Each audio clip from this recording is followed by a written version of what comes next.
Karen! Ay, ang apo ko! Ay, salamat naman at dinalaw mo ako dito.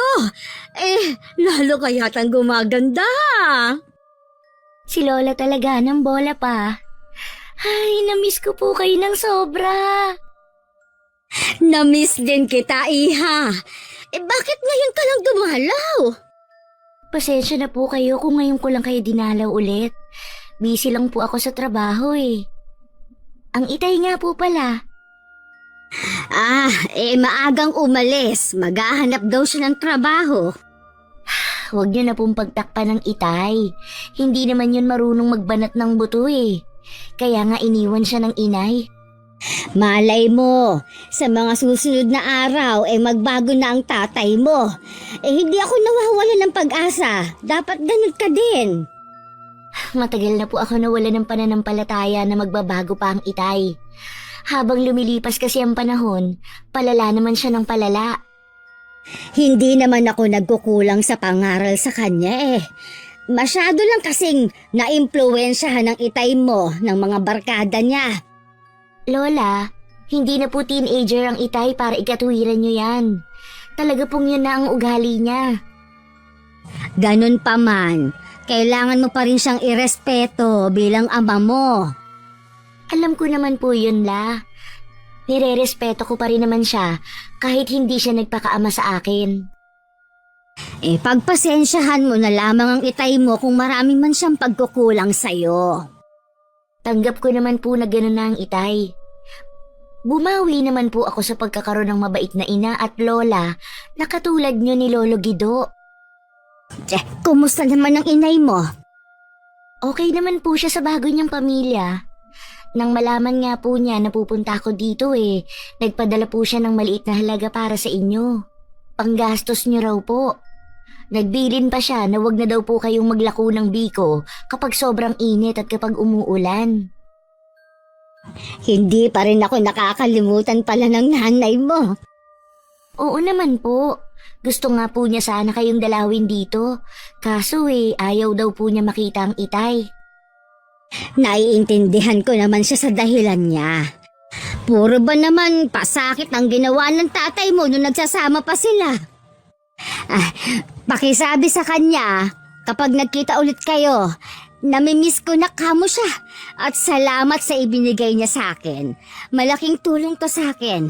Idadagdag ko sa puhunan ko sa pagtitinda ng biko. Sasabihin ko po sa kanya. Naku, nauna ang kwentuhan natin bago kita alukin ng merienda. Heto kumain ka muna. May biko pa dito. Baka po paninda niyo yan, Lola. Tapos papakain niyo sa akin. Tira ito kaninang umaga nung maglako ako. Mabuti pala may natira at ikaw dadalaw sa akin. Kumain ka na. Ipagtitimpla kita ng kape mo. Hindi pa rin po kayo nagbabago. Maasikaso pa rin kayo katulad ng dati. Hindi naman porke hindi ka na nakatira dito. Hindi na kita aasikasuhin. Walang nagbago sa bahay na ito. Sana lang bumalik ka na ulit dito sa bahay natin. Pasensya ka na, Lola, ha? Gusto ko man po hindi pwede. Mapapalayo po kasi ako sa trabaho. Promise, La, dadalasan ko na lang po ang pagdalaw sa inyo. Aasahan ko yan, Apo. Sige na, kumain ka na. Sabayan niyo na po ako para lalo akong ganahan kumain. Pinagbigyan ko pa ang lola na magtagal pa ako sa bahay niya. Nangako ko sa kanya na babalik sa 1 linggo. Nakaguhit pa sa isip ko ang malaking ngiti ni Lola Carmen. Maliban kasi sa pera, may grocery pa akong ibinigay sa kanya. Ang dami naman yan, Nay. Kanino galing ang mga ayudang yan? Nandyan ka na pala. Galing ang mga ito sa anak mong si Karen. Sayang hindi kayo napag-abot. Nasa kalahating oras pa lang na makaalis siya. Sayang naman. Napasabit pa kasi ako kay parang Edwin . Saan ka ba nagpunta? At ngayon ka lang umuwi? Meron lang po ako sinamahan na kaibigan. Baka naman kung ano na naman yung ginagawa mo, George. Paalala lang ha. Iwasan mo mga kaibigan mo na masamang impluwensya sa'yo. Huwag po kayong mag-alala. Iniiwasan ko na po yung mga kaibigan ko na muntik na magpahamak sa akin. Teka lang, Nay. Nabanggit niyo ba kay Karen ang pagkakakulong ko? Hindi ko binanggit sa kanya. At ayokong mas lalong maging masama ang tingin sa'yo ng anak mo. Balita ko, Nay. Maganda ang trabaho niya. Kaya siguro may paayuda sa inyo. Kahit naman noon pa, lagi siya nagbibigay sa akin. Mas marami lang ngayon.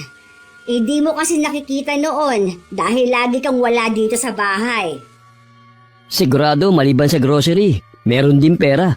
Baka naman pwede niyo kong balatuhan, Nay. Ay, eto.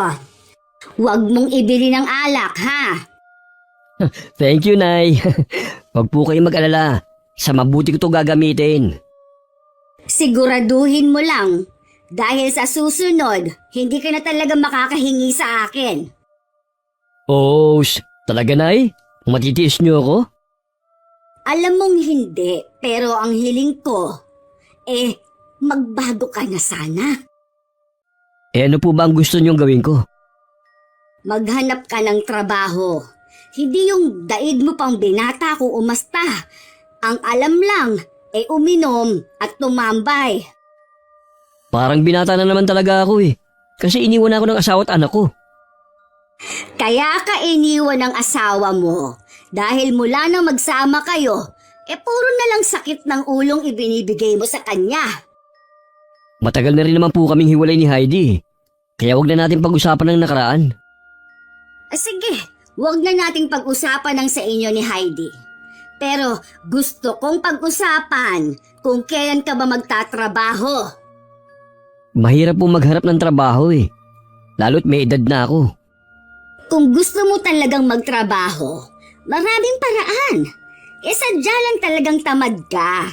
Hindi ka ba nahihiya sa mga mas matanda pa sa'yo? Mga naghahanap buhay pa? Bakit naman ako mahihiya? Hindi ko naman kilala yung mga tinutukoy nyo. Ay, ewan ko sa'yo. Ayaw mo talagang makinig sa akin. Nakikinig naman po ako sa inyo Nakikinig ka nga, tapos inilalabas mo naman sa kabilang tainga. Di, wala rin ang pangangaral ko. Aalis na nga muna ako. Saan ka na naman ba pupunta? Di maghahanap po ng trabaho gaya ng gusto nyo. Ano pang trabahong makukuha mo sa ganitong oras? Bahala na po. Huwag niyo na po akong hintayin. George! Teka lang, huwag ka na umalis at gabi na. Hindi ka pa naghahapunan. Ay, pambihira talaga tong lalaki na to. Mamamatay na lang ata ako na hindi siya magbabago. Sa kabila na nagsabi ng itay na wag na siyang hintayin sa pag-uwi, hinintay pa rin siya ni Lola Carmen. Hating gabi na nung nakauwi ang itay na susuray-suray pa sa paglalakad. Kinabukasan parang walang nangyari na humingi pa siya ng kape kay Lola. Saan ka na naman nakipag-inuman kagabi? Sa bahay po ng kaibigan ko. Ubus na siguro ang perang ibinigay ko sa'yo, ano? Nakakaya naman po kung hindi ako mag-aambag kahit pang-pulutan man lang. Tama nga yata ang anak mo. Hindi ka na magbabago kahit kailan. Sinabi po yan ni Karen? Oo, matagal na siyang sumuko. Wala na po tayong magagawa kung talagang ganito na ang kapalaran ko.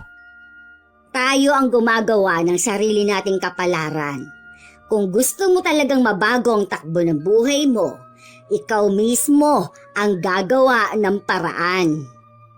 Ang aga nyo naman akong pangaralan.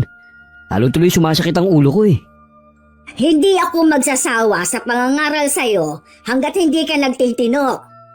Para naman akong bata na lagi nyong sinesermonan kapag nandito ako sa bahay Hindi para sa akin ang pangangaral ko, kundi para sa ikabubuti mo. Hindi ka ba nahihiya sa anak mo?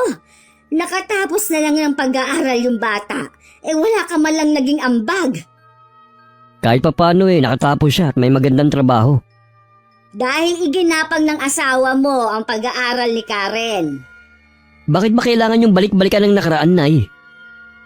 Dahil mula noon, hindi ka na nagbago.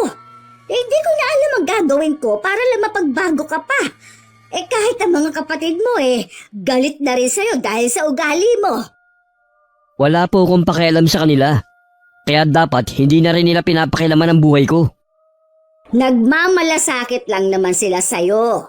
Gaya ko, gusto rin nilang maayos ang buhay mo. Maayos ang buhay ko.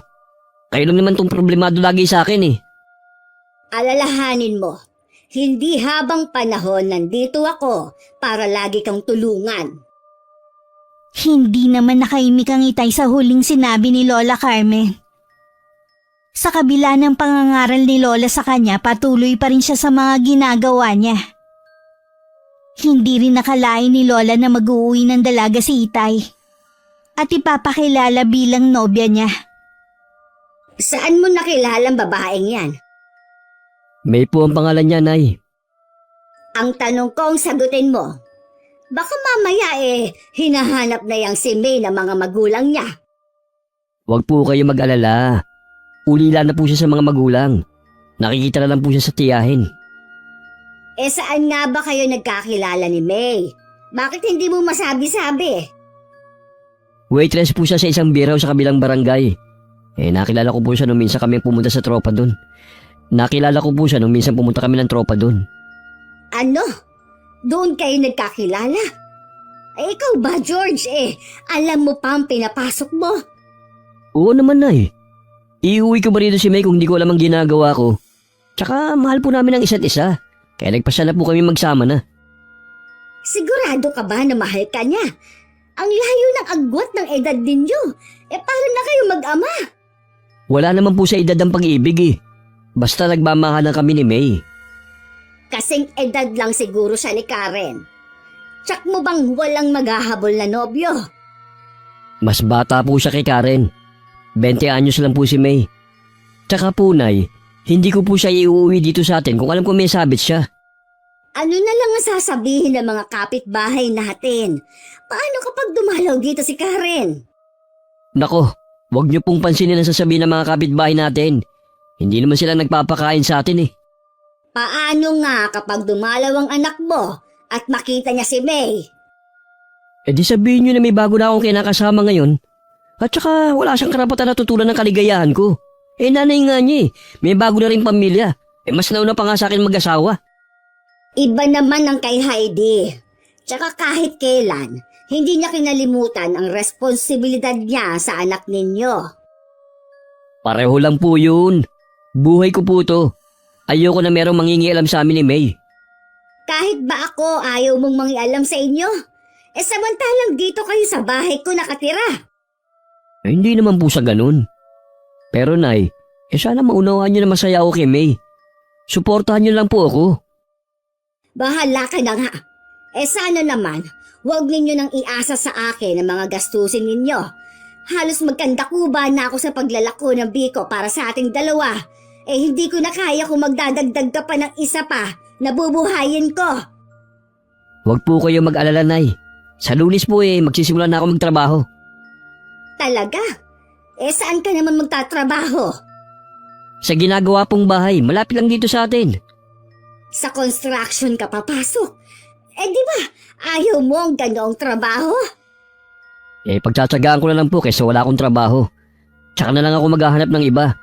Kailangan ko na po magsipag dahil may asawa na akong kailangan buhayin. Ay, o siya. Mukhang si May ang magiging dahilan para magbago ka na. Ibig po bang sabihin hindi na kayo tutuloy sa pag-aasawa ko? Kung kay May ka ba niligaya, hindi na ako tututoy pa. Salamat po, Nay. Pinasaya niyo po ako. Sa kabila ng pagpayag ni Lola Carmen, naroon pa rin ang pag-aalala niya para kay Itay. Iba rin ang kutob niya kay May. Nang magpaalam ang Itay na pupuntahan muna niya ang bagong kinakasama sa kwarto nila, napapailing na lang si Lola. Tapos mo na bang ayusin yung mga gamit mo? Malapit na itong matapos, babe. Siya nga pala, narinig kong nag-uusap kayo ng nanay mo. Ayaw ba niyang narito ako? Hindi Wala siyang tutol sa relasyon natin. May mga ilang bagay lang siyang tinanong tungkol sa'yo. Natural lang naman yun dahil hindi kanya kilala. Ay, salamat. Akala ko magkakaproblema ako sa nanay mo eh. Ang nanay ko ang pinakamabait sa lahat. Kahit na kailan hindi ako matitiis noon. Siya nga pala, marami pa akong kailangan na gamit katulad ng shampoo at sabon. Mamaya pupunta tayo sa tindahan. Bibili tayo ng mga kulang mong mga gamit. Sino palang maglalaban ng mga damit ko? Alam mo namang hindi ako naglalaban ng mga damit ko, di ba? Kapag may trabaho na ako, uupa na lang tayo ng labandera. Pansamantala, makikisuyo muna ako kay inay na isama sa labahin niya yung mga damit mo. Siya kasi naglalaban ng mga damit ko eh. Buhay prinsesa pala magiging buhay ko dito. Sa iba tong bahay na to? Nakapangalan pa to kay inay. Pero oras na mamatay siya, sa akin na mapupunta. Talaga? Ang swerte mo naman pala. Pati ako swerte rin dahil may bahay na rin ako. Wala bang maghahabol kung sakali? May mga sariling bahay na yung mga kapatid ko. Hindi na nila hahabulin ng bahay na ito kung sakali mang mapunta sa akin. Yung nag-iisa mong anak, sigurado ka bang hindi tayo magkakaproblema sa kanya? Wala nga pakialam sa akin yun eh. May magandang trabaho nga. Hindi man lang magawang mag-abot sa akin. Hindi man lang naiisip na utang pa rin niya sa akin kung bakit siya nabuhay. Wala ngang utang na loob. Pero dapat hinihingin mo pa rin. Hindi tama na naghihirap ka. May anak ka naman na nagtatrabaho. Si ina yung lagi niyang binibigyan. Inaabutan naman ako kahit papano. Minsan nagdadalo yun ng grocery dito. Kung halimbawa man na magkaharap kayo at wala ako dito sa bahay, huwag mo na lang intindihan kung hindi ka papansinin. May pagkasumplada kasi yun eh. Manang-mana sa nanay. Huwag ka mag-alala. Hindi naman ako papatinag sa anak mo. Subukan niyang magmaldita sa akin. Sa tingin mo uurungan ko siya. Hindi naman basagulera ang anak ko eh. Kaya huwag mong hamunin ng away. Oo na, joke lang naman yun eh. Tara na nga lumabas, nagugutom na ako eh. May pagkain kaya sa kusina niyo? Meron yan. Laging nagluluto ang inay. Nabanggit mo na naglalako ng biko ang inay mo? Siya rin ba ang gumagawa nun? Oo, siya nga. Halika na, labas na tayo. Para makilala mo pa ng lubusan si inay. Makipagkwentuhan ka sa kanya para hindi ka mailang sa kanya. Kasalukuyang nasa sala nun si Lola Carmen nang lumabas ang dalawa sa kwarto nila. Agad namang umiti si May sa lola ko. Tipid ng ngiti naman ang isinukli ni Lola sa kanya at mataman na titig na parang sinusuri ang dalaga. Nay, meron po bang pagkain sa kusina? Oo, kaya lang baka hindi nakasyang kanin. Hindi ko naman kasi alam na may kasama kang uuwi ngayon. Kung ganun, magsasaing pala muna ako. Baka mabiting kami. Bumili ka na rin ng isa pang ulam. Baka mabitin din kayo eh. Sige po, Nay. May, dito ka muna ha. Makipagkwento ka muna kay nanay. Magsasaing lang ako at bibili na rin ang ulam natin. O sige, hihintayin ko na lang na tawagin mo ko. Iha, nabanggit sa akin ni George, ulila ka na daw. Opo, Lola. Bale, tiyahin ko na po ang nagpalaki at nagpaaral sa akin. Alam ba ng tiyahin mo ang tungkol sa inyo ng anak ko? Opo, alam ni Chang. Hindi lang po niya alam na malayo ang agwat ng edad namin ng anak niyo. Baka naman mamaya biglang sumugod dito ang tiyahin mo at gumawa ng eksena. Ay nako, hindi po yun. Hindi naman po niya kasi alam na si George ang sinamahan ko. Kung manggugulo man po siya, sa trabaho ko po siya pupunta. Bakit kasi hindi kayo formal na nagpaalam sa tiyahin mo bilang respeto na rin sa kanya? Ay nako, hindi po yun papayag. Mawawalan po kasi siya ng gatasan kapag nagkataon. Sa bagay nga po pala, wala na rin akong maibibigay sa kanya ngayon dahil sumama na ako kay George. Ganon ba? Ikaw naman, nasisiguro mo bang ang anak ko na ang gusto mong makasama? Papasa na siya na ama mo. Katunayan nga yan mas bata ka pa sa anak niya. Mahal ko po ang anak niyo. Hindi po ako sasama sa kanya kung hindi ako sigurado sa nararamdaman ko. Mabait naman ng anak ko at matagal na ring hiwalay sa asawa. Sana mahalin mo siya at alagaan. Baka ikaw na rin ang magpabago sa kanya. Baliktad po yata. Dapat po ako ang alagaan niya dahil yun pong ipinangako niya sa akin nang alisin niya ako sa pinapasukan ko. Hindi magtatagal eh. Matututunan mo kung paano maging may bahay. Ay, sana nga po. Paano po, Lola? Maiwan ko po muna kayo. Pupuntahan ko lang si George sa kusina. Kanina pa po kasi ako nagugutom eh. Baka nakaluto na rin naman siya. Naiiling na lang si Lola habang sinusundan ng tingin ng dalaga. May palagay din siya na magiging sakit lang ng ulo nila si May. Dahil na rin sa kaabalahan ko sa trabaho, hindi ko natupad ang pangako ko kay Lola. Nadadalaw sa linggong yun. Akala ko po ba'y dadalaw si Karen sa inyo ngayong linggo? Ayun ang sabi niya.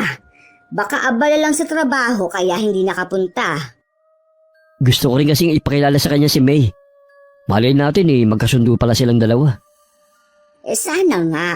Kaya lang, kilala mo ang anak mo. Hindi siya yung tipong basta na lang nakikipaglapit sa isang tao. Napakasuplada naman kasi ng batang yun eh. Manang-mana sa nanay niya. May bako. Akala ko ba ngayong araw ka magsisimulang magtrabaho? Oo nga po. Kaya lang tinanghali po ako ng gising eh. Baka bukas na lang. Maintindihan naman ako ng kumpare ko na nagpasok sa akin doon. Paalaala lang ito, iho. Iniwan ka na ng una mong asawa. Kung ayaw mong ganun muli ang mangyari, ay maging responsable ka na sana. Oo naman po, Nay. Tinanghali lang po talaga ako ng gising ngayon. Bukas iaagahan ko na talaga. Nay? Paglalako na po ba kayo ng biko? Hindi ako maglalako ngayon. Ipapakuha ko lang ito kay Ding at siya na ang bahala. Napakainit kasi ng panahon. Bilin kasi sa akin ni Karen na wag na akong maglako kapag ganyang kainit. Masyado talaga kayong inaalala ng apo nyo, no? Samantalang ako, ni kumusta, wala. Hindi ka pa ba nasanay sa anak mo? Kahit wala siyang sinasabi, nag-alala pa rin yun sa'yo. Ano pong gagawin nyo ngayong hindi kayo maglalako? Maglalaban na lang ako para hindi sayang ang araw. Tamang-tama po.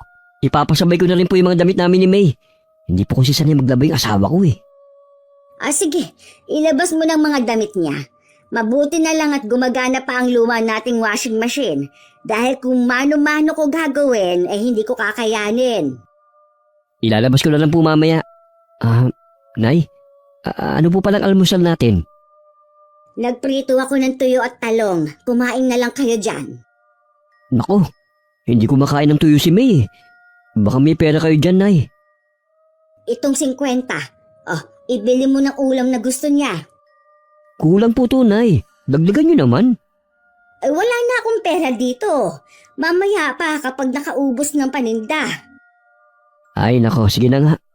Pero, Nay, mamaya kailangan masarap ang ulam ha. Medyo maselan po kasi si May sa ulam eh. Ganun naman pala eh. Dapat nga talaga may trabaho ka para maibigay mong mga gusto ng bago mong asawa. Dahil hindi sa lahat ng oras, meron akong pambigay sa inyo. Sisipagan ko na nga po sa trabaho. Siya, mamaya na lang. Nandito na rin si Ding. Meron lang ako sa kanyang ibibilin. Ilabas mo na rin ang labahin ninyo. Nasa kalagitnaan na nun ng paglalabas si Lola Carmen nang marinig niya ang pagtatalo ng dalawa dahil sa ulam. Naiiling na lang siya na itinuloy ang pagsasampay ng mga nilaban niya. Nung hapon habang nag-uusap silang mag-ina, narinig nilang tumili si May. Mangiyak-ngiyak na lumabas ng kwarto habang hawak sa kamay ang isang damit. Ano nangyari? Bakit ka umiiyak? Yung butones ng blouse ko, natanggal. Sino ba kasi naglaban nito? Ako ang naglaban yan kanina. Hindi ko alam na may butones pala yan. Basta ko na lang inilagay sa washing. Naku! Ano? Inilagay mo to sa washing? Kinukusot lang to eh. Pasensya ka na, Iha.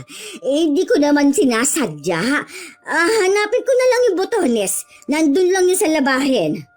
Oras na hindi mo makita ang botones ng damit ko, humanda ka.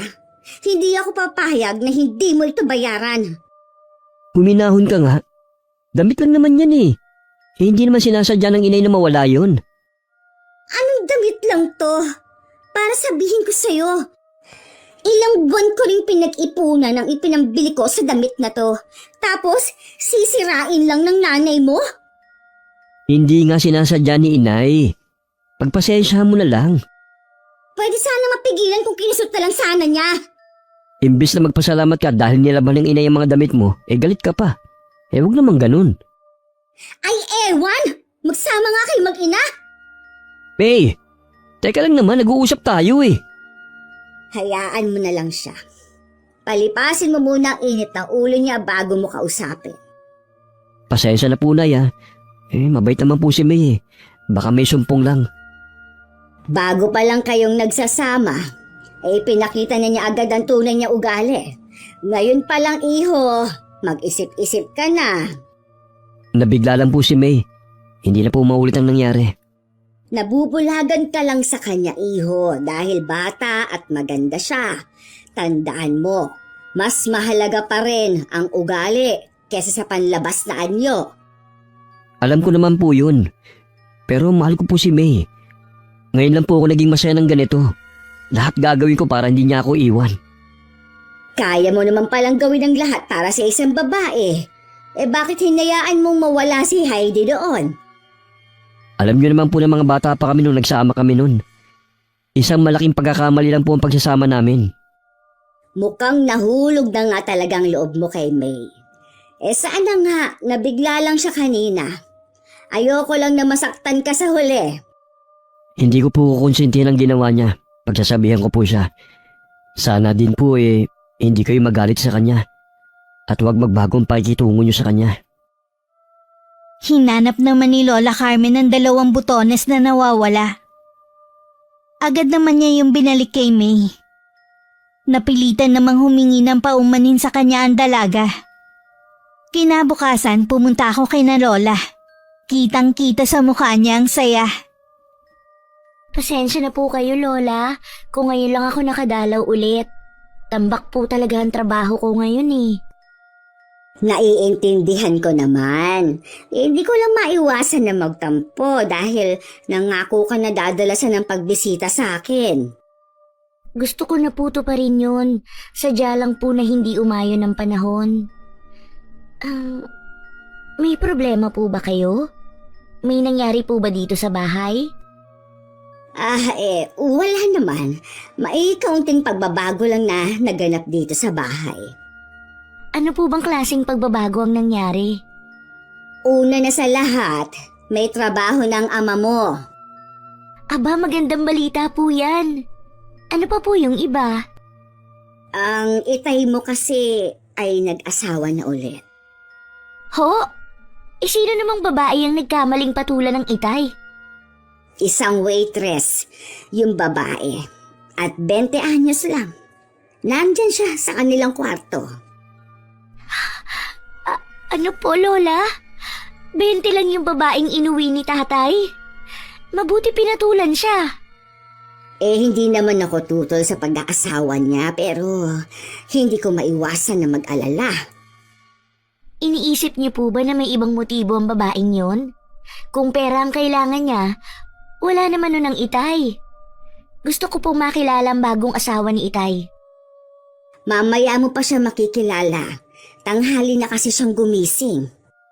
Ayos lang po, hanggang mamaya pa naman ako dito eh. Kumusta naman po ang ugali ng babae? Ayos naman, Iha. May pagkaisip bata pa nga lang talaga. Sa mga gawaing bahay dito, tumutulong po ba ang babaeng yon? Tumutulong naman siya kahit papano. Saka wala naman masyadong lilinisin dito sa bahay. Baka katulad din po ng itay na tatamad-tamad din. Hindi ako makakapayag na gawin lang po nila kayong alila dito sa bahay. Hindi ko naman papayagan na mangyari yun sa mismong pamamahay ko. Tama po yan, La. Dahil oras na malaman ko na may ginagawang masama sa inyo ang Itay at ang babae niya, ako ang makakalaban nila.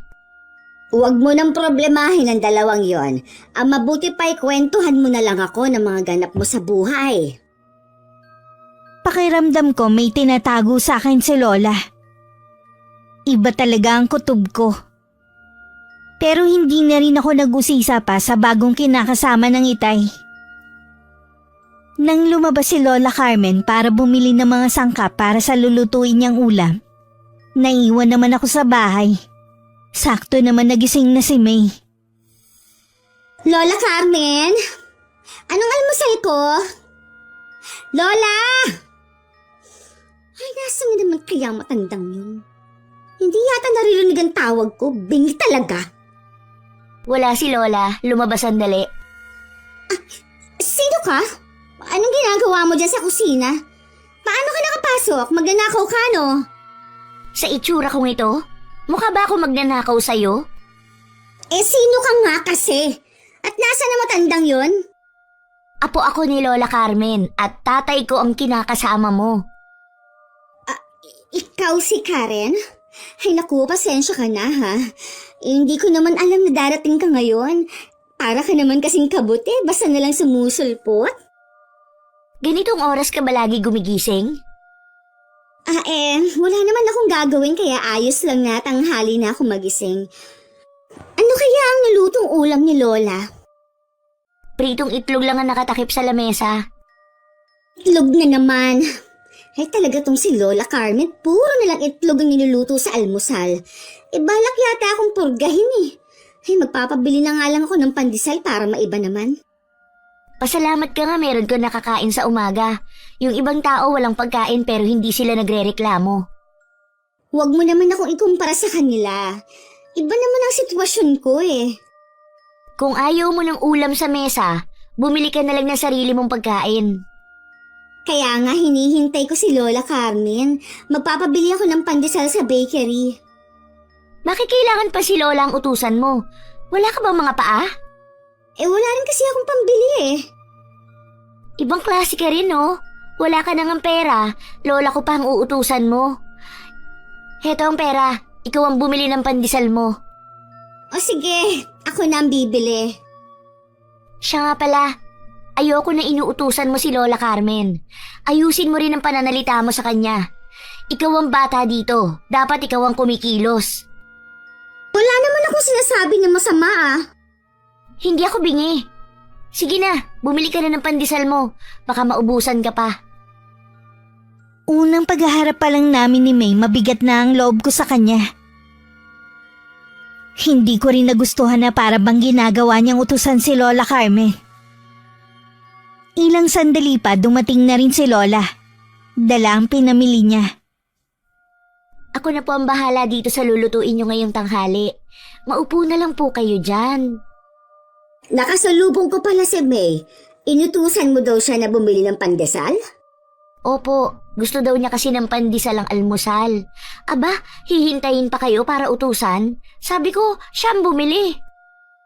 Baka kasi magsumbong siya sa tatay mo. Ayaw niya kasi na lumalabas ng bahay ang kinakasama niya. Magsumbong siya kung gusto niya. Samahan ko pa siya. Mukhang nainit ang dugo mo kay May. Sino po bang hindi iinit ang ulo sa babaeng yun? Napakaarte at halatang tamad naman. Maliit na bagay gusto pang iasa sa inyo. Ulila na kasi sa mga magulang. Kaya siguro hindi naturuan ng tamang asal. Nasa ibang bahay po siya. Hindi pwede na umasta siya na prinsesa dito. Ang tatay mo kasi ang nagsama sa kanya dito. Ipaubayan na lang natin sa kanya kung anong dapat matutunan ng asawa niya. Ano po ang ituturo ng Itay Isa rin siyang tamad na umaasa lang din sa inyo. Ayoko na magkaroon kayo ng problema ng ama mo. Kaya kung ano man ang napupuna mo kay May, huwag mo na lang pansinin pa. Wala naman akong pakialam sa kanya. Sa inyo po ako nag-aalala. Baka mamaya hindi lang kayo nagsasabi inaalila na pala kayo ng babaeng yun. Ako na ang nagsasabi sa iyo, Apo. Hindi ako inaalila dito. huwag ka mag-alala sa akin. Tsaka hindi ako pababayaan ng tatay mo kung sakali man na may gawin ang kinakasama niya sa akin. Masyado po kasi kayong mabait. Kaya minsan inaabuso na kayo binabaliwala nyo lang lagi. Ang mabuti pa, lutuin mo na yan. Aayusin ko lang ang mga dala mong pagkain sa cabinet. Pagkatapos kong magluto, tinawag na ni Lola si May. Sumunod naman siya. At kakaupo lang magsasandok na agad ng kanin. Sinaway ko siya at sinabing hindi pa kami nakakapagdasal. Ang dami namang ate. Paano pala kung gutom ng tao? Mabuti pa, mauna ka nang sumandok ng kanin at ulam. Nasanay kasi ako na mula nang magkaisip, nagdadasal muna bago kumain. Kayo yun. Ako naman, hindi nasanay nang nagdadasal pa bago kumain. Dapat sanayin mo na ang sarili mo na magdasal bago kumain. Nandito ka kasi sa bahay namin. Hindi naman masama kung matuto kang makisama. Marunong akong makisama lalo na kapag mabait sa akin. Sa totoo lang, maldita ako kapag pinipilit akong gawin ang ayaw ko. Ay, mamaya na ang kwentuhan. Unahin muna natin ang pagkain. Oo nga naman, Karen. Sige ka. Baka hindi ka mabusog. Ay, sige na, apo. Kumain ka na rin. Ang sarap ng luto mo. Marunong ka pala magluto, Karen. Ang sarap, ha? Ako kasi hindi marunong magluto Ano lang ang alam mong lutuin? Wala Minsan nga kahit pritong itlog nasusunog ko pa. Ngayong may asawa ka na, dapat natututunan mo na ang pagluluto. Kahit hindi na, hindi naman yun importante. Sabi kasi ng tatay mo, hindi ko naman kailangan na matutunan pa yan. Meron naman daw karinderya, bibili na lang kami. Si tatay talaga, ang katabaran niya talaga ang tinuturo sa'yo. Hindi naman tamad ang tatay mo Katunayan nga niyan, may trabaho na siya ngayon para daw maibigay niya ang pangangailangan ko. Sana nga magtagal sa trabaho ang itay. Hindi naman kasi kayang tustusan ng lola ang mga pangangailangan niyo. Bakit? Hindi ka ba nagsusustento sa lola mo? Kung nagbibigay man ako kay lola, para lang sa kanya yon at hindi kayo kasama ng itay. Balita ko, malaki naman daw ang sahod mo. Dapat pati tatay mo binibigyan mo rin. Bakit ko naman yun gagawin? Malakas pa sa kalabaw ang itay. Kaya pa niyang magtrabaho. At saka, wala naman siyang ambag sa pagpapalaki sa akin at sa pag-aaral ko. Malaki sigurong tampo mo sa tatay mo, no? Wala ka nang pakialam sa bagay na yan. Usaping pamilya kasi to. Labas ka dun. Parte na rin ako ng pamilyang ito. Kay itay ka lang dapat may pakialaman. Labas ka sa buhay ko. Okay, sabi mo Pagkatapos ng tanghalian namin, pumasok na ulit si May sa kwarto nila at hindi na lumabas pa. Ni hindi man lang tumulong sa pagliligpit ng pinagkainan. Ako na rin na nagpresenta na maghuhugas ng mga plato. Gusto ko kasing napagsisilbihan ko si Lola kapag nandun ako. Kung hindi lang talaga ako mahihirapan sa pagpasok sa trabaho, gusto ko sanang mag-uwian dito sa atin. Hindi mo naman kailangan magsakripisyo, apo. Ayoko rin na ikaw ang mahihirapan. Gusto ko rin po na makasama kayo lagi. Dinadalaw mo naman ako lagi. Sapat na yun para sa akin at para mabawasan ang pangungulila ko sa'yo. Ayoko din kasi na maging hadlang sa pag-asenso mo. Alam ko naman po yun. Mula pa noon lagi na kayong nakasuporta sa lahat ng ginagawa ko. Kaya gusto kong ibalik ang lahat ng kabutihan ninyo. Nako, hindi na kailangan pa. Ang hiling ko lang talaga magkaayos kayong mag-ama. Maayos naman po kami ng itay.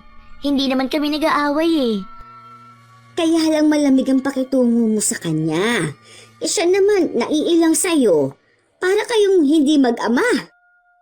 Malabo na rin po na maging malapit kami sa isa't isa. Lalo na't nandyan na si May. Hindi ko talaga magugustuhan ng babaeng yon. Ni hindi man lang tumutulong sa pagliligpit kanina. Ipinagmamalaki pa talaga na wala siyang alam sa pagluluto. Sabi ko nga sa'yo, Wala nang magulang, kaya hindi na nakapagtataka. Pagalitan nyo kapag hindi gumawa dito sa bahay. Alam mong hindi ko yun magagawa. Tanging ang tatay mo lang ang may karapatan dahil siya ang asawa. Kung tutuusin kabit lang siya ng itay dahil hindi sila kasal. Nandun na tayo, pero asawa na ang turing sa kanya ng tatay mo. Huwag na nga po natin silang pag-usapan. Aalis na rin po ako maya-maya. Pipilitin ko pong makabalik sa susunod na linggo. Gusto ko lagi ko po kayong nabibisita dito, lalo't meron na kayong ibang kasama. Lingid kay Lola Carmen bago ko umalis, kinausap ko muna ang kapitbahay naming binatiyo yung si Ding. Nakiusap ako sa kanya. Natingnan ang kalagayan ng lola ko at ako na ang bahala sa baon niya sa eskwelahan. Pagdating naman ni Itay nung hapon kung ano-ano naman ang isinumbong sa kanya ni May. Kaya nagagalit siyang kinausap si Lola. Dumating pa lang mabait yung apo kanina. Oo, dinalaw lang niya ako. Ano yung sumbong sa akin ni May na inutusan daw siya ni Karen na bumili ng pandesal? Kagigising lang daw niya noon. Hindi rin daw maganda ang pakikiharap ng apo niyo sa kanya. Siya rin naman ang kumain ng pandesal na yon dahil ayaw niya ng ulam. Alam nga namang si Karen pa ang bumili kanina. Di sana po kayo na lang ang bumili kanina. Alam niyo naman na ayoko siyang lumalabas ng bahay eh. Wala ako kanina nang magising siya. Ano yung hindi raw magandang pakikiharap ni Karen? Maraming napapansin ng anak mo kay May. Marami pa siyang tinatanong na hindi dapat itanong. Kilala mo naman ang anak mo. Sa susunod po, pagsabihin niyo yung apo niyo. Baka hindi ako makapagtimpi sa kanya. Anong gagawin mo? Sasaktan mo sarili mong anak dahil lang sa babaeng yan? Ay huwag mong kalilimutan, si Karen ang gumagastos dito sa bahay. Siya ang nagbabayad ng kuryente at tubig natin. Ano ngayon? Hindi dahilan yun para bastusin niya si May. Kahit kailan, hindi binastos ng apo ko si May. Hindi ko alam kung anong mga isinumbong niya, pero siya dapat ang pangaralan mo. Hindi na po kailangan. Mabait si May. Yung apo niyo lang naman ang problema eh. Masyadong mayabang kaya mas nakakaangat siya sa tao. Akala niyo ba hindi ko napapansin? Namimili din ng pakikiharapan na tao yung apo niyo. Yan ang katibayan na hindi mo nga talaga kilala ang anak mo. Palibasa nga kasi, wala ka nung panahon na lumaki siya. Huwag niyo na nga pong balik-balikan ng nakaraan. Ang mahalaga lang po sa akin, ang relasyon namin ni May. Hindi ko kayo mapapatawad ng apo niyo. Oras na iwan ako ni May nang dahil sa inyo. Kung sakali man naiwan ka niya, ibig lang sabihin nun, hindi ka talaga mahal ng babaeng yan. Mahal po ako ni May. Hindi niya lang talaga maramdaman na welcome siya rito sa bahay na to. Hindi pa ba niya nararamdaman yun? Samantalang kung magalit siya sa akin kapag hindi agad masusunod ang gusto niya, para niya akong alila dito. Masalamat ka nga at pinagtatakpan ko pa kayo. Para wala lang maging gulo sa pagitan ninyo ni Karen. Kasalanan niyo rin po eh. Alam niyo na ayaw ni May ng kukupad-kupad.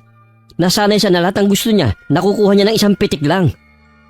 Kumuha ka ng kasambahay para sa kanya. Kung gusto niya na mabilis ang kilos. Alam mo matanda na ako. Hindi ko na kaya magampanan ng mga ipinaggagawa niya. Hindi naman po ako mayaman para kumuha ng kasambahay. Buti sana kung kasi laki ng sahod ni Karen ang kinikita ko. Yun naman pala eh. Turuan mo si May ng mga gawaing bahay dito. Huwag ka mong iasa sa akin ang lahat. Susubukan ko pang pagsabihan si May. Kukuha ka rin lang kasi ng kakasamahin. Katulad mo pang tamad at walang alam kundi umasa. Kahit si Lola Carmen parang nauubusan na ng pasensya kay Itay. Dahil kahit makailang ulit na niyang sinabihan na utusan si May sa mga gawaing bahay, mas lalo pa naging tamad ang babae. At isa pa sa napansin ni Lola ay ang pagiging burara nito. Lola! Lola! Nandito ako sa kwarto ninyo. Bakit ka ba sumisigaw? Nandito lang pala kayo.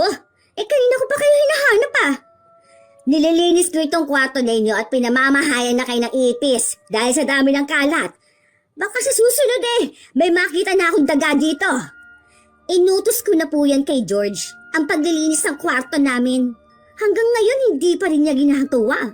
Ang tamad-tamad talaga ng anak ninyo. Dapat ikaw ang gumagawa ng paglilinis dito dahil ikaw ang babae. Huwag niyo akong umpisahan sa walang kwentang pangangaral ninyo. Nag-usap na kami ng anak ninyo na hindi ko kailangan baguhin ang nakasanayan ko na. Aba kung hindi ninyo ako matagalan, pwede kayong umalis sa bahay na to. Ay sige na, huwag na nating pagtalunan ng bagay na yan. Kung nag-usap na pala kayo ni George, bakit mo ba ako hinahanap? Bakit hindi mo isinama kahapon sa paglalaba mo tong mga panty ko na may regla? Huwag mo sabihin na nandidiri ka, ha? Ikaw dapat ang naglalaban yan at hindi ako. Kaya ko nga pinapalaba mga damit ko dahil kasama ito. Tapos iiwan mo lang. Kunin mo to at labahan mo. Pero iha, sumunod ka na lang sa akin. Huwag ka na makipagtalo pa. Mukhang nakakalimot ka na yata kung nasaan ka, ha, iha? Kaya lang kita pinakikisamahan ay dahil kay George. Yun naman pala bakit nakikipagmatigasan ka sa akin? Gusto mo bang iwan ko ang anak mo, ha? Mabuti pa nga siguro kung iiwan mo na lang si George. Hindi mo naman talaga mahal ang anak ko Paano ko naman mamahalin ang anak mo kung napakatamad naman at walang pangarap sa buhay? Kontento na sa kakarampot na sweldo. Wala naman kayong pinagkaiba ng anak ko. Kaya siguro kayo nagkasundo. Mamaya ako na lang itutuloy ang paglilinis sa kwarto ninyo. Uunahin ko munang paglalabas ng mga to. Matinding pagpipigil sa sarili ang ginawa ni Lola Carmen. Minabuti na lamang niya na tumalikod na lang. Sa maraming pagkakataon, nagtitimpi na lang siya sa lahat ng ginagawa ng babae. Gusto sana niya magsumbong sa akin. Pero inaalala pa rin niya ang itay, na kahit kailan walang pagpapahalaga sa kanya. Nay, ano na naman tong sumbong ni May sa akin, ha? Talaga bang hindi nyo na siya tatratuhin ng tama? Ano pa bang trato ang gusto mong gawin sa kanya? Ultimo panty na pinagreglahan niya. Ako ang naglalaba. Ultimo pambili ng soft drink sa tindahan. Inuutos pa niya sa akin. Ano pa ba ang kulang? Para yan lang nagrereklamo na kayo? Sinabi ko naman sa inyo, hindi nga maalam sa ganyan si May. Kung lagi mong ipagtatanggol ang babae niyan, ipaalam ko na kay Karen ang nangyayari sa bahay na to. Huwag niyo pong ipaalam kay Karen. Maawa naman po kayo. Baka kung anong gawin niya kay May. Kapag nalaman ni Karen ang pangaaping ginagawa sa akin ng kinakasama mo at hinahayaan mo lang, baka pati ikaw madamay. Alam mong mahal ako ng apo ko. Matinding pagpipigil lang talaga ang ginagawa ko para hindi magsumbong. Sasabihan ko po si May na siya na lang maglaban ng mga damit niya. Wala sanang problema kahit akuin ko mga gawain dito sa bahay. Ang nagpapabigat lang sa aking kalooban ay ang pagsasalita niya ng masasakit sa akin. Ganun lang po si May. Kahit nga sa akin, grabe magsalita Lagi pa niya akong pinagbabanta na iiwan. Hindi naman niya magawa. Kailangan ko na rin sigurong sumuko na wala nang pagbabago sa'yo. May trabaho nga ako Hindi pa ba pagbabago to? Kulang pa nga sa babaeng yon ang sinasahod mo. Hindi naman na kayo mahiya na humihingi pa rin kayo sa akin. Wala na nga kayong ginagastos dito sa bahay. Huwag niyo na po akong sumbatan. Anak niyo naman ako hindi naman siguro masama na gastusan niyo rin ako. Siguro nga tama mga kapatid mo. Nasobrahan ako sa pag-aalaga sa'yo, kaya ka ganyan. Walang sariling disposisyon sa buhay. Ganyan ka na lang ba hanggang maging ugod-ugod ka na? Sinasabi ko sa'yo, wala kang aasahan sa mga kapatid mo, lalo na kay Karen. Hindi naman ako aasa sa kanila, no? Kahit noon pa wala silang pakialam sa akin. Basta akin ang bahay na ito. Siguro, kaya hindi ka iniiwan ni May dahil ipinangako mo ang bahay na ito sa kanya. Alam mong hindi mo masusolo ang bahay na ito. Bakit hindi pwede? May kanya-kanya na naman bahay ang mga kapatid ko Samantalang ako wala pa. Kung ano man ang narating nila sa buhay, dahil yon sa pagsusumikap nila. At itong bahay, alam mo ang bilin ng namayapa ninyong ama. Kaya kung ako sa'yo, ipagtapat mo kay May ang totoo para hindi rin siya umasa. Nang balikan ng Itay si May, ngiting-ngiti pa ang babae sa kanya. Tuwing nagagalit kasi ang Itay kay Lola, natutuwa ang babae. Matagal na rin niyang hinahangad na mawala si Lola sa bahay na yun. O ano, pinagalitan mo ba ang nanay mo? Oo naman. Hindi na raw niya ulitin yung mga sinabi niya sa'yo. Napala niyang matanda siya. Ako pa talagang kakalabanin niya. Babe. Matanda na rin naman ang inay. Hindi na nga siya makapagtinda ng biko dahil sa pag-aasikaso dito sa bahay sa'yo. Baka pwede naman ikaw na maglaban ng mga damit mo. Tapos ikaw magpapalaba ka sa kanya ng mga damit mo? Ang daya mo naman. Baka kasi magsumbong siya kay Karen eh. Ano naman ngayon? Hindi mo kasi ako naiintindihan eh. Kapag nalaman kasi ni Karen, baka hindi na yung magbigay ng pera kay inay. At isa pa, may naalala kasi ako bigla sa lolo ni Karen. Ano naman ang tungkol sa lolo ng anak mo? Basta. Tsaka, baka hindi ka rin maniwala kasi. Ay ewan ko nga sa'yo. Huwag ka na magalit. Para din to sa kapakanan mo. Akala ko pa naman, buhay prinsesa ako dito, hindi naman pala. Buhay prinsesa ka naman talaga dito ah. Kain tulog na nga lang ang ginagawa mo eh. Hindi ko pa rin mabili ang gusto ko. Ano kaya pakiramdam kapag akong nasa katayuan ng anak mo? Ang saya siguro, no? Mahihigitan mo rin ang buhay ng anak ko balang araw. Kaya hindi mo kailangan mainggit sa kanya. Kailan pa? Sa kakarampot na sahod mo? Lahat ng suot niya mamahalin. Siguro lahat ng pampaganda na gamit niya, puro imported. Ang kinis kasi ng balat ng anak mo eh.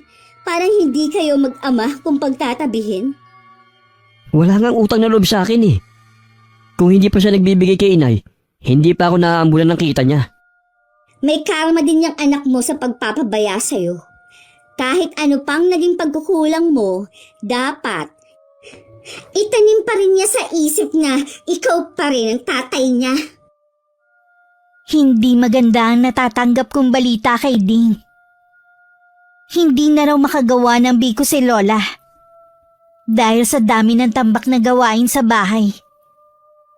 Nagpupuyos din ng kalooban ko. Nang malaman ko na laging sinisigawan ni May ang lola ko kapag hindi agad nasusunod ng gusto.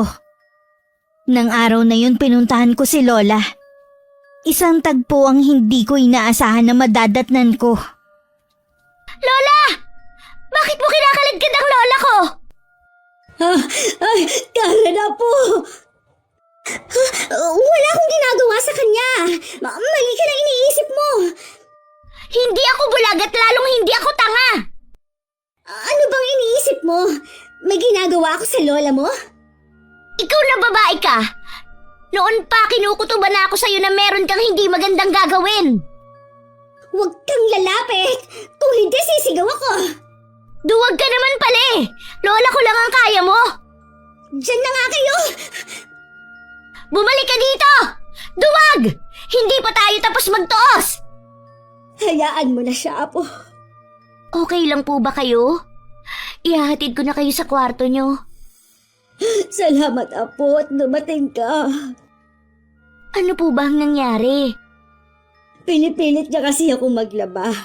Kahapon pa masama ang pakiramdam ko. Kaya po ba niya kayo kinakaladkad? Oo, pasensya ka na, Apo, kung hindi ako makapagsumbong, ha. Ayoko lang kasi na magkagulo pa kayo ng tatay mo. Kahit hindi po kayo magsumbong, may mata ko na nagbabantay sa inyo. Matagal ko na pong alam na hindi maganda ang trato sa inyo ng babaeng yun at hinahayaan lang ni Itay. Palagpasin na lang natin ang ginagawa nila, Iha. Tsak natitigilan na ako ni May, lalo't nakita mo ang ginawa niya. Siguraduhin lang talaga niya. Dahil kung hindi, pagsisisihan niya ang araw na umuwi siya dito sa bahay natin. Apo, mangako ka sa akin na wala kang gagawin na masama sa kapwa mo. Alalahanin mo, masama ang gumanti. Pasensya na po kayo, La. Sa pagkakataon pong ito, ayokong mangako. Kinakitaan ko naman na matinding pag-aalala si Lola Carmen. Pero hindi ko nalang pinansin yun. Hinintay ko rin na makauwi ang itay galing trabaho para makipag-usap. Nasaan si May? Hindi na lumabas sa sobrang takot yata. Ano ba ang ginawa mo sa kanya? Wala pa akong ginagawa sa kanya. Pero oras na lumabas siya sa kwarto na yan, baka makalbo ko siya. Kulang pa yun sa ginagawa niya sa lola ko. At ikaw naman, hinahayaan mo lang na gawing alila at sigaw-sigawan si lola. Hindi ko lamang sinasabi mo. Buong maghapon ako nasa trabaho. Huwag ka na nga magmaang-maangan pa. Pareho lang kayo ng babae mo. Baka nakakalimutan mo. Ama mo pa rin ako. Kaya wala kang karapatan na bastusin ako sa mismo pamamahay ko. Ama lang kita sa papel, pero hindi sa totoong kahulugan ng pagkaama. Yun naman pala eh. Hindi mo ko tinuturing na ama? Ba't hindi ka pa umalis? Dahil kay Lola kaya nandito pa ako. Kung hindi dahil sa kanya, wala akong balak na pumunta pa rito. Maayos ang lagay ni inay dito. Hindi mo kailangan laging dumalaw. Kaya pala naabutan ko siyang kinakaladkad ng babae mo. Masama ang pakiramdam ni Lola, pero pilit siyang pinaglalaban ni May. Namimilipit ba talaga sa katamaran ng babaeng yun at pati sarili niyang damit eh? Kay Lola pa niya pinapalaba? Hindi totoo yan. Naglalaban ng sarili niyang damit si May. Huwag mo nang pagtakpan ng babae mo. Mula ngayon, hindi niyo na maaabuso si Lola dahil isasama ko na siya. Hindi mo pwedeng isama si inay. Bakit hindi? Inaapin niyo lang naman siya rito. Matanda na si Lola. Inaasa niyo pa rin ang mga gawain dito sa bahay. Basta hindi ako papayag. Alam ko na. Ayaw mo siyang isama ko dahil hindi na kayo makikinabang sa binibigay ko sa kanya. Hindi yan ang dahilan. Mahal ko ang inay. Kaya ayaw ko siyang mawala rin dito sa bahay. Kahit tutol pa kayo, isasama ko na ang lola ko pag alis ko. Hayaan mong si inay ang magdesisyon sa bagay na yan. Sigurado naman ako na hindi siya sasama sa'yo. Kinausap ko si Lola Carmen na sumama na sa akin pero hindi siya pumayag. Kinukumbinsi ko pa rin siya. Pero buo na talaga ang pasya niya na maiwan pa rin sa bahay na yun. Siguro naman naniniwala ka na sa akin na hindi sasama sa'yo si inay. Apo ka lang at anak ako. Mas matimbang pa rin ako sa kanya. Malinaw naman kasi ang dahilan nyo kung bakit ayaw mong pasamahin si Lola. Pues, mula ngayon, ititigil ko na ang pagsusustento sa bahay na ito. Ikaw na ang bahala sa ilaw at tubig. Tutal, may trabaho ka naman, di ba? Teka lang, seryoso ka ba dyan? Sa luho nga lang kulang pa ang kinikita ko. Hindi mo pwedeng ihinto ang pagbibigay dito sa bahay. Tutal, sabi mo apo lang naman ako at ikaw ang anak. Tama lang siguro na responsibilidad mo ang nanay mo. Nay, kausapin niyo yung apo niyo. Hindi maaaring hindi siya magbigay dito sa bahay. Hayaan mo na ang anak mo. Hindi naman talaga niya tayo obligasyon eh. Hindi sa lahat ng oras aasa tayo sa kanya. Pasensya na kayo, Lola, ha? Kung kailangan ko tong gawin. Huwag kang mag-alala. Nauunawaan naman kita. Basta lagi mong tatandaan na mahal kita. Mahal na mahal din kita, Lola. Tumigil na nga kayo sa drama niyo. Paano, Lola? Kailangan ko na pong umalis. Mag-iingat po kayo, ha? Tawagan niyo na lang ako kapag gusto niyo na magpasundo sa akin. Talagang gusto mong makuha ang inay, ha? Kahit na kailan, hindi ko siya ibibigay. Aminin mo na kasi na hindi mo naman talaga mahal ang Lola. Kaya mo lang siya gustong nandito dahil malaki ang pakinabang mo sa kanya. Nakikiusap ako sa inyo.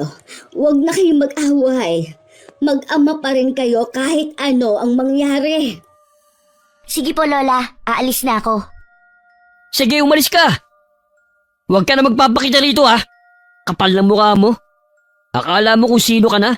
Palibhasa maganda lang ang trabaho mo. Tama na, George. Wala na si Karen at hindi na siya babalik. Nakatapos lang kasi at may magandang trabaho. Akala mo kung sino na kung umasta sa pamamahay natin eh. Mabait si Karen. Sinagad nyo lang kasi ang kabaitan niya. Lalo ka na. Hanggang sa huling sandali, hindi ka talaga nagpakaama sa kanya. Kung katulad din lang niya, mabuti pang kalimutan niya na ako bilang tatay niya. Eh kung ganon, kailangan mong magsipag sa trabaho. May obligasyon ka na kada buwan. Hindi ko naman yun kaya sa kita ko sa pagtitinda ng biko.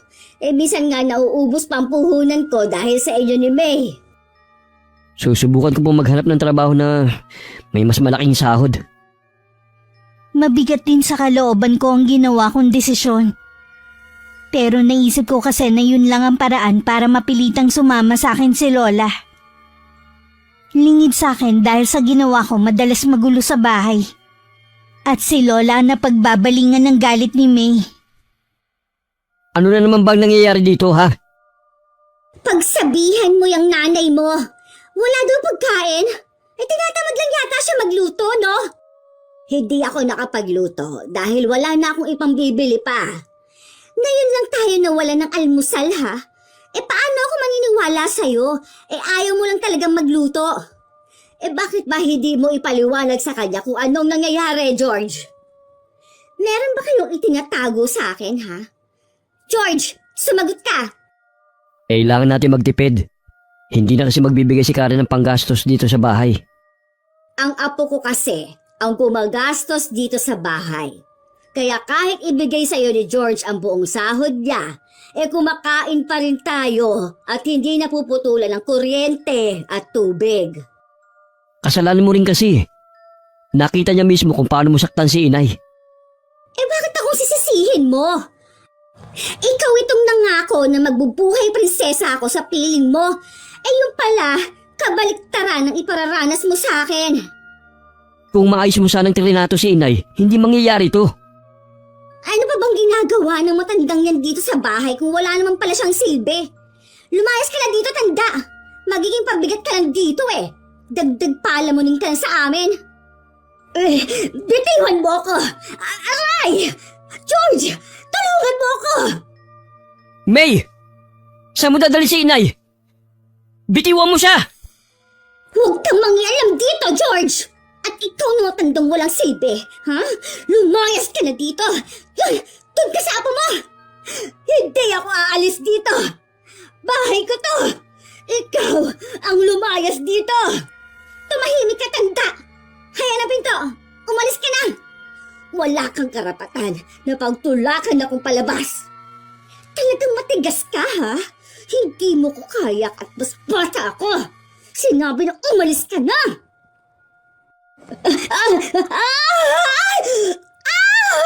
George! Inay! Lola? Hindi ko po sinasadya. Ano ba itong ginawa ko? Bakit mo tinulak si inay? Hindi ko naman sinasadya eh. Hindi ko na alam na hagdan na pala ang nasa likod niya. Nay! Nay, gumising po kayo. Baka napasama ang pagkakahulog niya. Kailangan natin madala sa ospital si inay. Paano kung magsumbong ang inay mo na akong tumulak sa kanya? Huwag mo munang isipin yan. Ang importante, madala kagad ang inay sa ospital. Bubuhati ko ng inay. Tumabi ka dyan. Habang abala ko sa trabaho, may biglang tumawag na numero na hindi pamilyar sa akin. Hindi ko na sana yun papansinin. Pero parang merong nagsasabi sa akin na sagutin yun. Ang itay na nasa kabilang linya. Nasa ospital daw si Lola. Paano nangyari na nahulog si Lola sa hagdan? Nadula siguro siya. Narinig na lang namin na sumigaw siya. Anong sabi ng doktor? Hindi pa lumalabas mula kanina. Diyos ko po, iligtas niyo ang lola ko. Sana talaga, pinilit ko na lang siyang sumama sa akin eh. Wala namang may gusto sa nangyari kay inay eh. Walang dapat sisihin. Nakakapagtaka na madudulas ang lola. Maingat siya lagi sa kilos niya at lagi ko rin siyang binibilinan. Ang aksidente talaga, hindi mo masasabi kung kailan mangyayari. Kapag naging maayos na ang lagay ng lola, sa bahay muna siya titira. Hindi mo pwedeng gawin yan. Sa bahay siya uuwi. Bakit? Maaalagaan niyo ba siya? Maghapon kayo sa trabaho. Buti sana kung aasikasuhin siya ni May. Sigurado ako papayag na ang lola na sa akin muna tumira. Hindi mo kasi ako naiintindihan eh. Sabihin mo nga, Tay. May inililihim ba kayo sa akin? Ano naman ang ililihim ko? Napaparaning ka na naman dyan eh. Pasensya na, Tay. Nag-aalala ko kay Lola kaya kung ano-ano na ang pumapasok sa isip ko. Naiintindihan naman kita. Ayan ang doktor. Nasaan ang babaeng yon? Ilabas mo! Huminahon ka muna, Karen. Pwede naman natin pag-usapan ang nangyari. Nagpakita ka rin babae ka!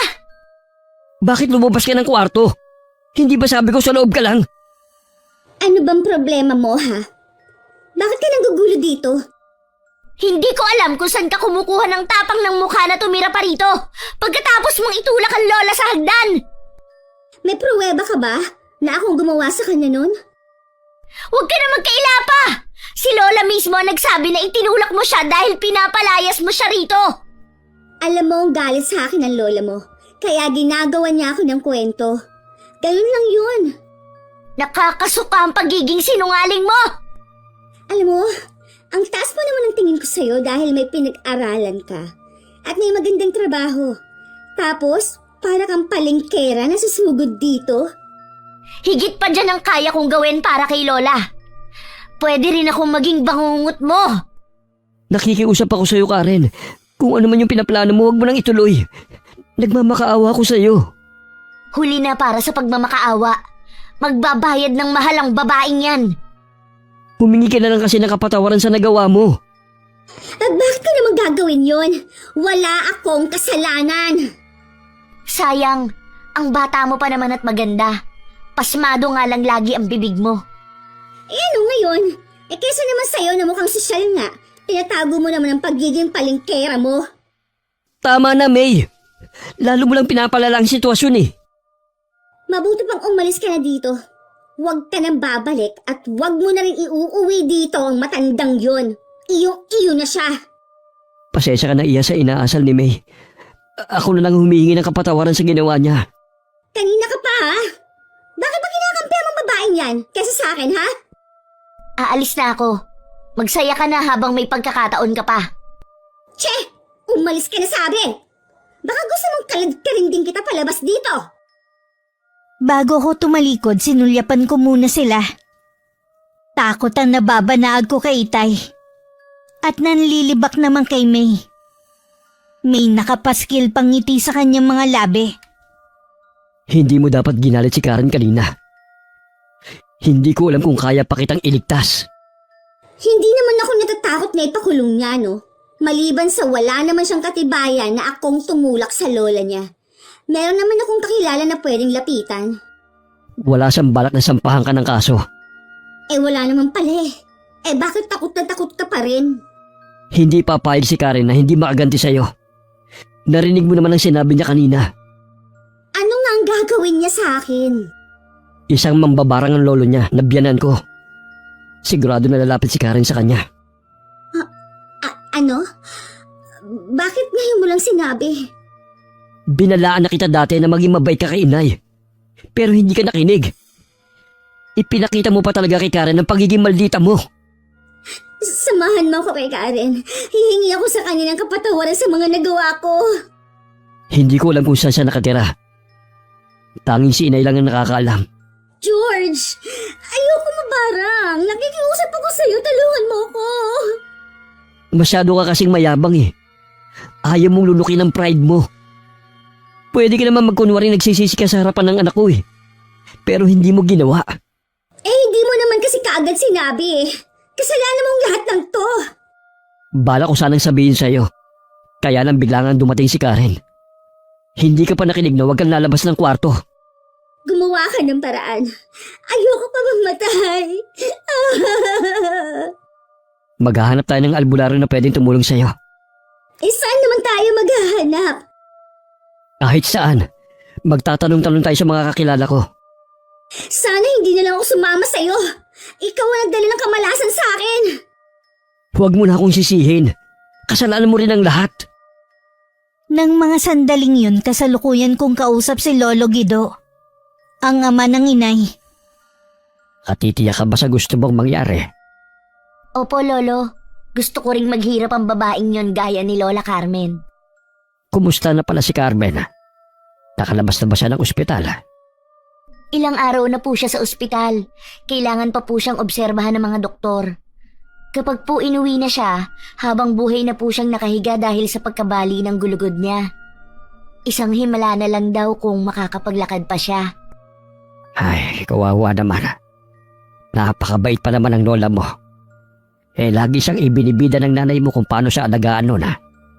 Kaya kahit gusto kong barangin ang ama mo noon, yun ang pumipigil sa akin. Kaya nga po hindi ko matanggap ang nangyari sa kanya eh. Kailangan po mabigyan ng hustisya ang ginawa ng babaeng yun. Dahil buo na ang pase mo. Ngayon mismo gagawin ko na ang orasyon. Tamang-tama. Gutom na ang mga alaga ko. Sabik na silang makatikim ng laman at dugo ng tao. Humayo kayo mga alaga ko. Puntahan ninyo ang taong may malaking pagkakautang sa apo ko. Pasukin ninyo ang loob ng katawan niya at magpakabusog kayo. Tingnan ko lang kung magawa pa siyang mailigtas ng itay. Kahit makahanap sila ng magaling na albularyo, huli na rin. Sa bagsik ng aking karunungang itim, walang makakatalo sa akin. Salamat po, Lo, sa tulong nyo. Hindi mo kailangang magpasalamat. Ibinabalik ko lamang din ang kabutihan ng lola mo sa iyong ina. Nang mga oras na yun, hindi na mapakali sina Itay at May. May nakita na silang albularyo at hinihintay na lang ang pagdating. Balisaan na rin si May dahil sa mga naririnig na bulong sa paligid. Bakit ang tagal ng albularyo na yun? Baka hindi na siya darating. Kanina pa sumasakit ang tiyan ko. Nagugutom ka ba? Sa tingin mo, makakakain ako sa sitwasyon natin. Pasensya ka na. Huwag ka mawala ng pag-asa. Malalampasan natin to. George, lumalaki ang tiyan ko. Parang may laman na tubig. Oo nga, parang lobo sa bilis ng paglaki. George, tulungan mo ako. Teka, sisilipin ko sa may bintana ng albularyo, baka parating na. Hindi ko na kaya, ang sakit. Parang may kumakain sa mga laman loob ko. George! Nandito na ang albularyo. Konting tiis na lang. Patawad, George. Hindi ko na kaya. May! Saktong nasa may pintuan na ang albularyo nang sumabog ang hindi na mapigilang paglaki ng tiyan ni May. Mula ron lumabas ang mga insekto na kumakain ng laman loob niya. Napaluhod na lamang sa sahigang Itay habang tumatangis. Isang buwan pagkatapos ng pangyayaring yun, inuwi ko na si Lola Carmen sa mismong bahay niya. Salamat, Apo. At pinagbigyan mo ako na umuwi na dito sa bahay ko. Kung saan po kayo masaya, susuportahan ko po kayo. Sayang nga lang, wala dito ang Itay mo. Hangad ko pa rin ang kaligayahan nila ni May kung saan man sila naroroon. Huwag niyo na po silang isipin pa. Si tatay naman ang pumili ng kapalaran niya eh. Tama ka, Apo. Katulad na lang na marami siyang pagkakataon na magbago pero pinili pa rin niya ang ganoong buhay. Wala na tayong magagawa pa. Paano po la? Maiwan ko na kayo sa nag-aalaga sa inyo. Kailangan ko na po kasing pumasok sa trabaho eh. Magkita na lang po tayo mamaya pag uwi ko. Hindi ko maiwasan na mapaluha pagkatalikod ko kay Lola.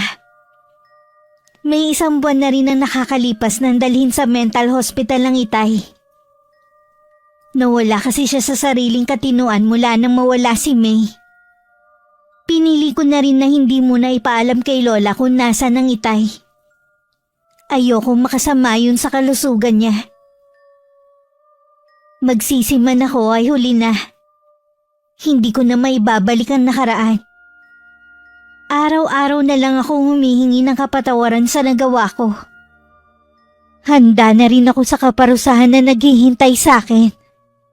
Wakas,